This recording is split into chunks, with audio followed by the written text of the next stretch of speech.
सराइबिल बिजाबाव जोंनि सारा बड'लेण्डनि मोनफ्रोमबो बिजाबाव राननाय बायदि सराइबिल बिजाबावबो जोंनि बिटिआर गभर्नमेन्ट प्रमद बर' सार दैदेननाय बिटिआर गभर्नमेन्टनिफ्राय जोङो 2 लाख रांनि जोंनि मन्दिर आरो गिर्जाफोराव जे रां अनसुंथाइ हरदों बेखौ जोङो दिनैहाय गोबां जायगायाव रानदों।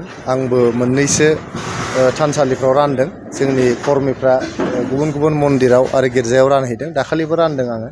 दिनैहाय आङो बारलिमारि गामिनि खेराइसालि आरो बारलिमारि गामिनिनो ब्रह्म मन्दिर बे मोननैयाव आं दिनै रानदों।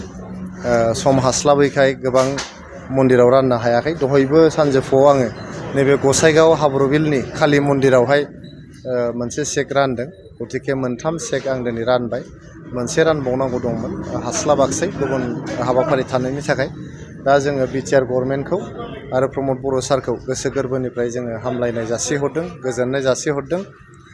बिथाङा प्रमद बर' सारा जे दिनै सारा बड'लेण्ड ओनसोलाव जोंनि थानसालिफ्राव मन्दिरफ्राव बेबायदि बा गिर्जाफोराव राङारि अनसुंथाइ हरनानै जों जे जायगायाव थांनानै इसोरखौ गाबज्रिहैयो, इसोरनाव आर'ज गाबहैयो, जोंनि सुखु गोजोन जिउनि थाखाय, जोंनि जौगासार जिउनि थाखाय, जोंनि न'खर सान्थिनि थाखाय, मुलुग सान्थिनि थाखाय जों आर'ज गाबहैयो।